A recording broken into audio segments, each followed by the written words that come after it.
How important is marketing nowadays, right? With business owners, shop owners, any kind of business, right? I believe they're all the same. If you want to grow your business, if you want to grow your reputation, if you want to grow your brand, you got to start with first saying, okay, you know what? Do I want to market or do I want to build a brand? Okay? There's differences there. Okay? So look, most businesses, they start off, they're like, yeah, I got to do marketing. I got to do some marketing. I got to do marketing, right? And they don't stop and ask themselves, okay, what is my brand? What does my brand look like? So let's start by saying that, okay? Instead of saying I need to do some marketing, why don't you start to say I need to start to do some branding, okay? So there's two kind of brandings you're gonna have to do within your business, okay? One of them is gonna be business branding, okay? You gotta brand your business. If you're really involved in your business like I am, I'm really involved in my business. People can attach me to my business can attach me to the business, so there's attachment there, okay? You know, for example, Steve Jobs, he's attached to Apple, right? Warren Buffett, he's attached to his company, right? He has an attachment to it, okay?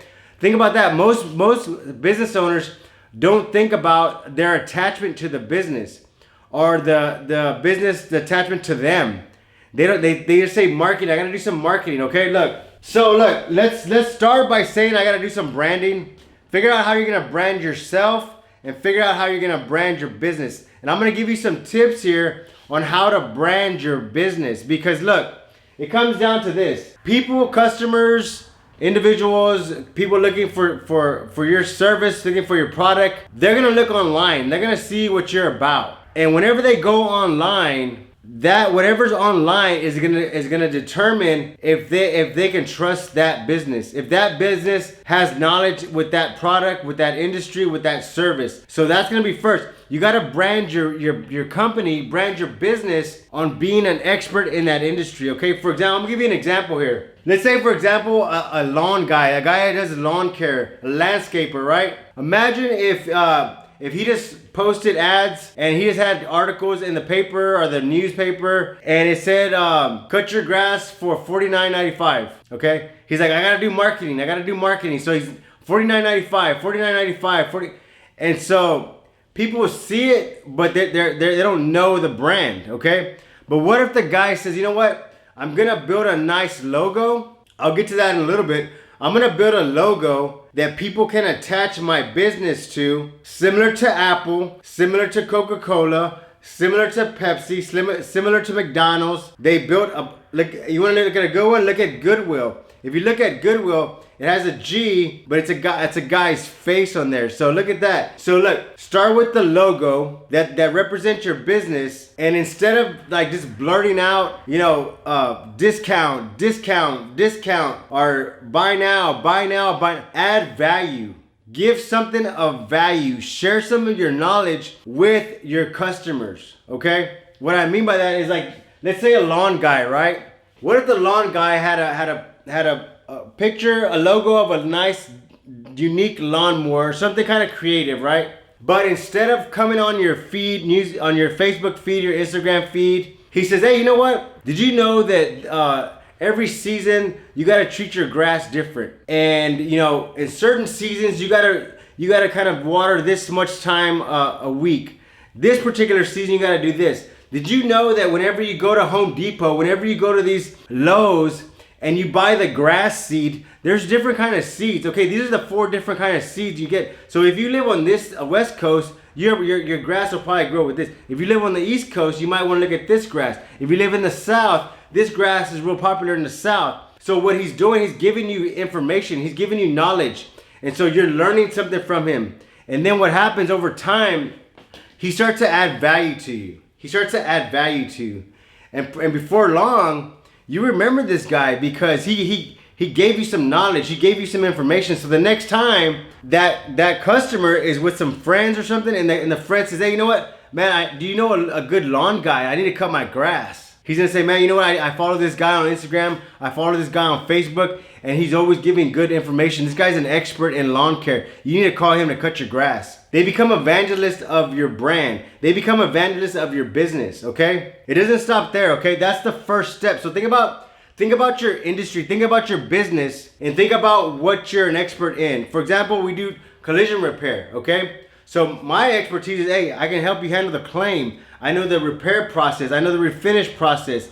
I can help you with towing. I can help you with the rental. I can help you with diminished value. So I have experience in all that. So I share that with my customers. I educate them, okay? I don't just try to sell them. I educate them first and say, look, this is the process. This is going to be the best way to do this. I'll give you an example. We had a customer that the insurance company wanted to use an aftermarket fender, and the insurance was able to be based on the policy they had, okay? So I told the customer, I said, look, this is what I'm going to do for you. I said, I'm going to give you some situations that we can do. I said, I can price match with the OEM. I can get you that factory fender, but I can also look to see if we find a used one, and maybe I can get a used one in excellent condition, and it's going to be factory because it's used. Doesn't mean it's any bad. I'll inspect it, and if it comes out good, I'll get you that OEM fender. So I educated the guy, right? He's like, man, that was very helpful. Thanks for just not trying to push me out of the way and give me the best option to get my vehicle repaired. So I gave him knowledge. I gave him information. I educated him, okay? So look, start with the logo. If you don't have a logo yet, this place right here, it's called Fiverr.com. This place can make you a logo for maybe $15. What it is, they're freelance artist, and you go on the website and you say logo, and there's about 50 people that make logos, and you say, I want to make a logo. They say, okay, it's gonna be $15. I'll send you some proof, see which one you like. You got a logo, okay? Simple, okay? Start with the logo. I wrote a bunch of notes here because there's just so much I want to share with you, and I don't want to forget, okay? So we talked about building your business brand, okay? That's gonna be the start. What is your brand's, how do you build your business brand? You start with the logo, something they can identify. You wanna add value. You wanna educate customers, even potential customers. You wanna be educating, sharing knowledge. You wanna come across as the expert in your industry, all right? So look, you start with that, and then the next step, this next step is very, very important, okay? The next step is very, very important. So I want y'all to listen up on this one. You have to build your business brand, okay? If you're attached to that business, if people can look up your business and your pictures on there of the owner, or they go to your Facebook, or they go to that Facebook and you're tagged in a lot of photos, and it's pretty clear that you're the owner of the business, or you're the main guy, you're the manager, you're the one running the shop, okay? You gotta build your personal brand as well.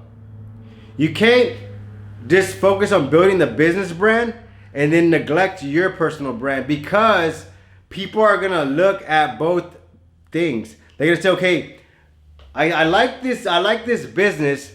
They seem to know what they're talking about. They seem to be, they seem to have it going on, but I see this guy, he's the owner. I want to know what this guy's about, okay? Because people know that if the owner's a certain way, the business is a certain way. If the owner is sloppy and doesn't take care of himself, doesn't take care of his business, doesn't take care of his family, it's likely the business is going to be that way. So you got to say, okay, you know what? I got to build my personal brand. How do I want to represent myself in my community? Okay, you got to do this. You don't have to build a logo for yourself, but you have to remember, okay, you know what? I am a personal brand. I am representing my business. I am part of that business. We are linked together. It's like a marriage. You're linked in, so you have to represent, okay? So look, focus on your personal brand. One way to focus on your personal brand and your business brand, if you're in charge of your social media platform or your website, as far as like the reviews and stuff, you want to engage with reviews, okay? You want to engage your customers with reviews, and you want to be clear. Hey, this is Stan. I'm the owner. I talked to you on the phone. This is Stan. I'm the owner. And you want to be transparent, and you want to say, you know what? I appreciate your feedback, and we're gonna take action. And don't just say you're gonna take action, actually do something about it. So if you get a bad review, read that review and say, okay, you know what? This happened with this vehicle. We got to make sure it doesn't happen again. This happened with the product we sold. This happened with the service. We got to make sure we improve that. And you got to let the customer know. You got to let your online presence know, hey, you know what? We screwed up and we're going to fix it. We're not perfect, but we're going to fix it. Thank you for your feedback. We're going to fix it, and you got to fix it, okay? That's how you build trust, because people are going to go on there. They're going to read your reviews, good or bad, and they're going to see how you react to the bad reviews. Think about this. So if someone leaves a bad review and you say, I'm the owner and you're full of crap and you're lying and they're just going off, that's going to turn customers away. And if that's your character, if that's how you're going to react, then your business is not going to grow. I'm sorry to tell you, but your business is going to stay where you're at. You're going to be miserable, okay? You're going to be miserable. And maybe your business, maybe you're getting work because of that, because if you do good work, but eventually it's gonna die out because everything is on online. Everything is on social media, so people can link you to your business. They can look at everything. Okay, everything's transparent now. Whenever you give reviews, like I said, whenever you give reviews, be accurate with your reviews and do something about those reviews. Okay. Another thing, photos. Make sure you have photos. Whether it be on your website, on your Instagram, on your Facebook, photos of who you are. Be very transparent. That's gonna help build trust. People want to put a face to a business, especially if you're a local business.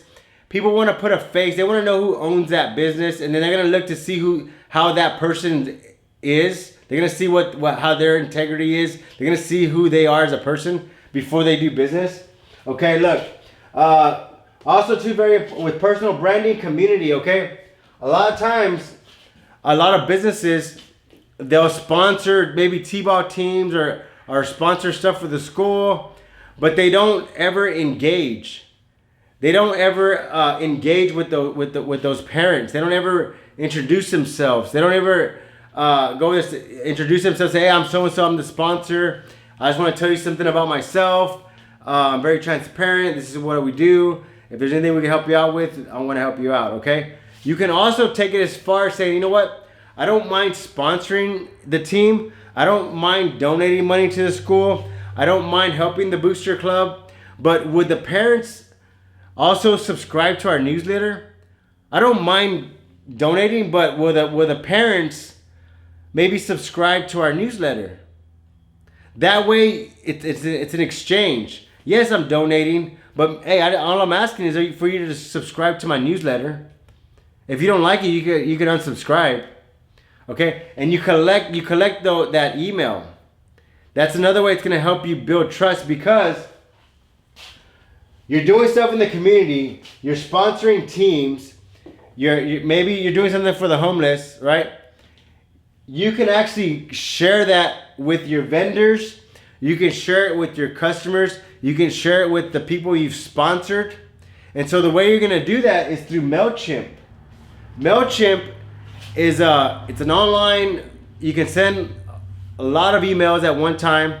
You can actually create like a landing page. You can say, hey, we have some exciting news, and you kind of share what your business is doing.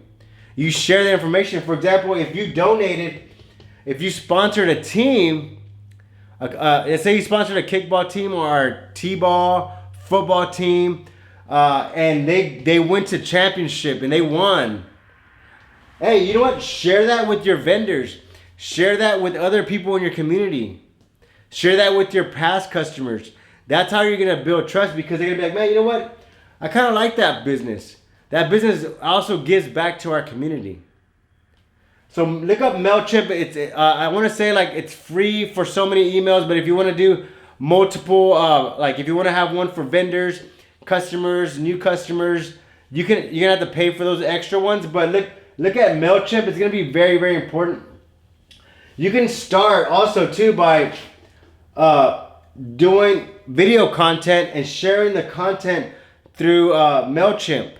For example, if let's say, for example, you and your employees do something for the community, and y'all take photos and maybe you hire a photographer, a videographer, and he kind of films everything. You know, hey, share it to your vendors. Share it to your customers. Say, hey, you know what? This weekend we participated in the blood drive. We participated in the food drive. And share that video on MailChimp to your customers. What that's going to do, that's going to also help build trust with your business. But not only that, if you're the one making the video, it's going to help them build trust with you. So it's about building trust and building your brand as someone that delivers on what they say, someone that's involved with the community, someone that gives back, okay? Look, and to make video content, it doesn't have to be extreme. It doesn't have to be, you don't have to have this big camera crew. You don't have to have nothing crazy. All you have to do is do something simple on your smartphone and upload the video, and you can send it to all these people. So it's not very, very difficult. Look, on Instagram, the video has to be under 60 seconds. If it's over 60 seconds, you have to go to the IGTV. You have to upload it on there. That's if you want to post the same video on Instagram. But look, check this out. So let's say if y'all do a blood drive, okay, and someone films it, now you share it on MailChimp, so you share it to all your vendors, you share it to all your customers, you share it to all your new customers or people that you've helped sponsor and information that you've gathered. Now that one video, you're able to share it to all these people. Then you're also able to share that video on Facebook, on Instagram. So that one video is going to give you a lot of exposure. So it's a form of marketing, but it's also a form of branding and building trust. So look, another tip here we have. What are your employees talking about? A lot of times as business owners, we come into a meeting and we say, hey guys, this week we're going to donate backpacks to all the kids at the elementary school down the street. I'm gonna buy 500 backpacks and we're gonna donate them to the school. Okay? And your employees are like, yeah, that sounds like a good idea. Let's do it. Okay? But what if you went to your employees and you said, hey John, tell me one cause you would like to support this quarter. What is something that you like to support?